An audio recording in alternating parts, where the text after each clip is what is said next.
சொல்லு பகி. பகி பாய். பகி பாய். என்ன எங்கள் பக்கத்தில் வந்து உட்காந்துங்கன்னு கூப்பிடுற என்ன? ஆ பகி பாய், உன்னை யார் நேற்று நைட்டு எஸ்கேப் ஆகி போக சொன்னது? ஆ ராத்திரி 2 மணி வரைக்கும் வீட்டுக்கு வரல, அதுக்கப்புறம் நீ வந்திருக்கிற. ஆ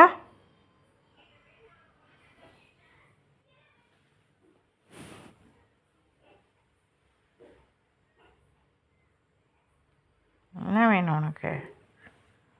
ம் நாளைக்கு ஹாஸ்பிட்டல் போகணும். நீ எஸ்கேப் ஆகி போனீன்னா அடிபட்டு வந்துட்டு மாட்டிக்க வேண்டியது. ஹாஸ்பிட்டலுக்கு நாளைக்கு இட்டுன்னு போயிட்டு உனக்கு ஊசி போடணும். ஓகே பகி பாய், பகிச்சலாம். நாளைக்கு உனக்கு ஊசி போடணும் ஹாஸ்பிட்டலுக்கு இட்டுன்னு போயிட்டு. ஏன் வெளியில் போயிடுற, எஸ்கேப் ஆகிற?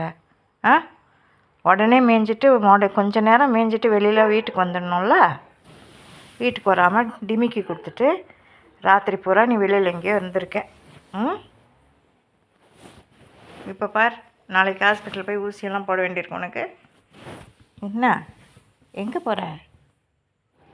ஹாஸ்பிட்டல் போய் ஊசி போடணும்னு சொன்ன உடனே அடடா நம்மளை கையோட இப்போ ஹாஸ்பிட்டலுக்கு தூக்கின்னு போயிட போகிறாங்க அப்படின்னு சொல்லிட்டு நினச்சிக்கிட்டு பக்கத்தில் இருந்து தூரமாக போயிட்டு உட்காரியா நீ? அவ்வளோ அறிவா உனக்கு பகிபாய்? அவ்வளோ அறிவுனா நீ வீட்டுக்கு உடனே வந்துட வேண்டியது தானே. எதுக்கு ஊர் சுற்றுற நைட்டில்? ஆ போ, நாளைக்கு உனக்கு ஊசி தான்.